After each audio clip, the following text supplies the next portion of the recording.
हमने रक्षा सहयोग समझौते को शीघ्र अंतिम रूप देने का निर्णय लिया है कि जब हम आजादी की शताब्दी मनाएंगे, हम इस देश को विकसित भारत बना करके रहेंगे।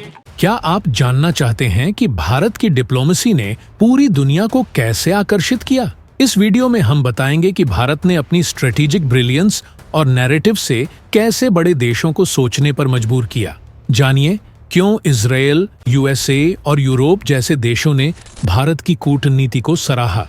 वीडियो को अंत तक देखें और जानें भारत ने यह कारनामा कैसे किया। जहां तर्क की ताकत हो, वहां तलवार की धार भी फीकी पड़ जाती है। दोस्तों, यह लाइन भारत की डिप्लोमेसी पर सटीक बैठती है। आज इजरायल जैसा ताकतवर देश, जो अपने मॉडर्न वेपन्स और स्ट्रेटेजिक कॉलीग्स के लिए जाना जाता है, इंडिया की डिप्लोमेसी से सीखने की बात कर रहा है।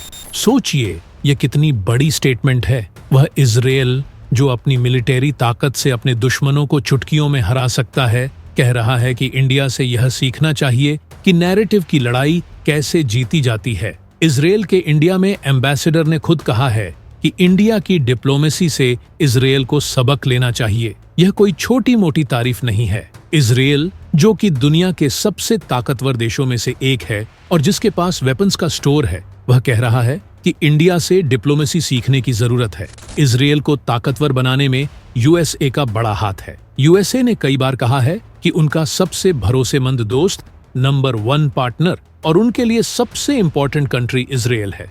यूके और फ्रांस जैसे बड़े देश भी इजरायल के बाद ही आते हैं। लेकिन इतना सब होने के बावजूद इजरायल की सबसे बड़ी प्रॉब्लम यह है कि वह नैरेटिव की लड़ाई में पिछड़ गया है। तो दोस्तों, सवाल यह उठता है कि इंडिया ने आखिर ऐसा क्या किया जिसने दुनिया के सबसे ताकतवर देशों को भी सोचने और अपने नजरिए पर दोबारा विचार करने पर मजबूर कर दिया। यह कहानी सिर्फ प्राइड की नहीं है, बल्कि हर इंडियन के लिए सीखने लायक भी है।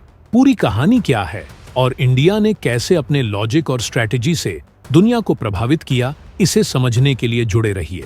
दरअसल देखा जाए तो इजरायल की मिलिट्री ताकत तो बहुत है, लेकिन जब अपनी बात दुनिया के सामने रखने की बारी आती है, तब वह वीक साबित हो जाता है। आज की वर्ल्ड में सिर्फ ताकत और वेपन्स काफी नहीं होते, दुनिया के देशों का सपोर्ट भी उतना ही जरूरी है। और इस मामले में इंडिया ने खुद को मास्टर साबित किया है। अब देखिए, आज के टाइम में यूरोप, जापान और यहाँ तक कि वे लोग जो इस्लाम धर्म या पैलेस्टाइन से कोई लेना देना नहीं रखते, वह भी इजरायल के खिलाफ बोल रहे हैं। यह सोचने वाली बात है। गाजा में इजरायल के खिलाफ हर तरफ क्रिटिसिज्म हो रही है।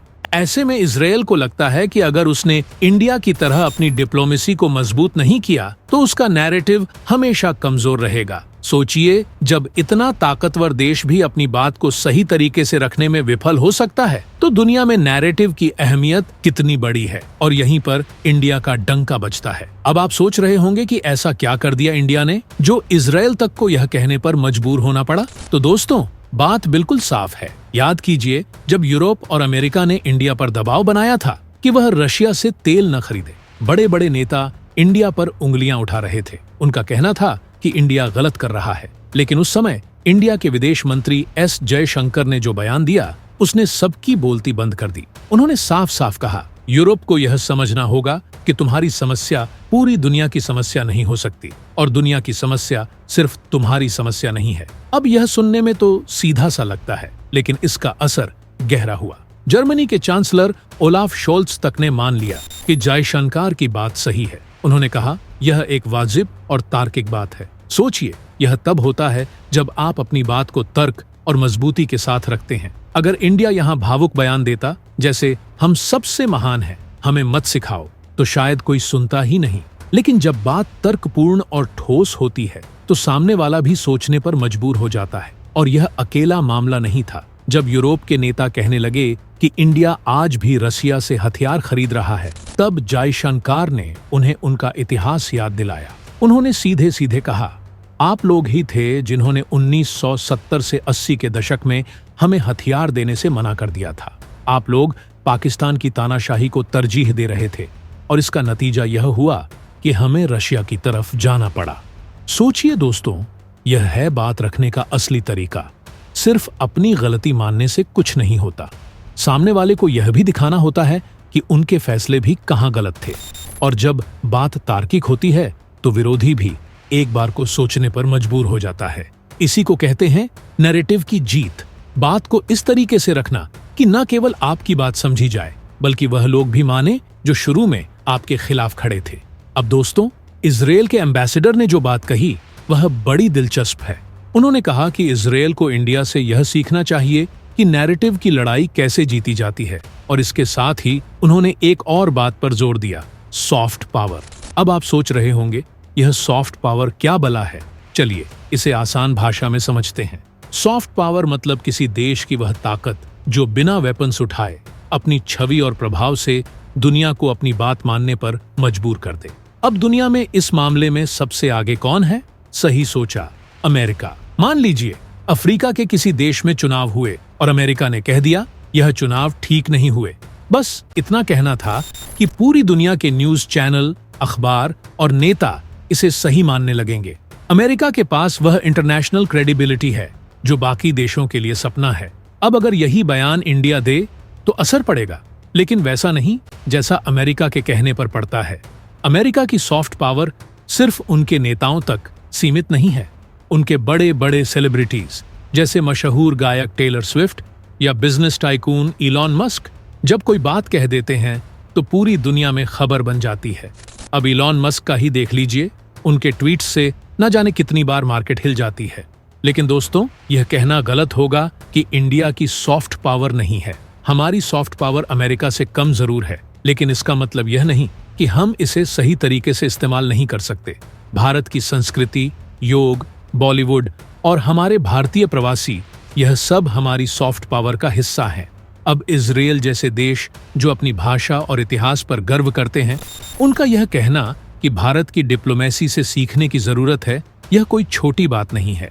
सोचिए, इजरायल जो अपनी हिब्रू भाषा को दुनिया की सबसे प्राचीन भाषा मानता है, वह इंडिया की संस्कृत और तमिल जैसी भाषाओं की प्रशंसा करता है। लेकिन दोस्तों, यहाँ एक सवाल उठता है, क्या इसका मतलब यह है कि भारत की फॉरेन पॉलिसी अब अपनी ऊंचाई पर पहुंच चुकी है? क्या अब सुधार की कोई गुंजाइश नहीं बची? बिल्कुल नहीं। सुधार की हमेशा जगह होती है। हमें अपनी सॉफ्ट पावर को और मजबूत बनाना होगा और इसे सही समय पर सही तरीके से इस्तेमाल करना होगा। अब देखिए दोस्तों, सॉफ्ट पावर की लिस्ट में इंडिया अभी टॉप 10 में भी नहीं आता, पर इसका मतलब यह नहीं कि हमारे पास इसकी क्षमता नहीं है। असल में हमें जो सबसे ज्यादा चोट पहुंचाती है वह है हमारी सड़कों और शहरों की हालत। सोचिए, जब कोई विदेशी मेहमान भारत आता है तो उसकी नजर सबसे पहले क्या जाती है? क्लीनलीनेस। अक्सर हमने देखा है कि विदेशी लोग भारत के स्ट्रीट फूड, गार्बेज या किसी छोटी समस्या का वीडियो बनाकर सोशल मीडिया पर डाल देते हैं और फिर दुनिया में भारत की छवि पर इसका असर पड़ता है। ये छोटी छोटी बातें हमारी सॉफ्ट पावर को बड़ा नुकसान पहुंचाती हैं। लेकिन दोस्तों, इस कहानी का दूसरा पहलू यह है कि अगर हम इन कमियों पर मेहनत करें तो चीजें बदल सकती हैं। सोचिए, अगर हमारे शहरों में सफाई हो, हमारी हवा सांस लेने लायक हो और हमारी सड़कों पर गरीबी के दृश्य कम हो जाएं, तो क्या दुनिया हमें नई नजर से नहीं देखेगी?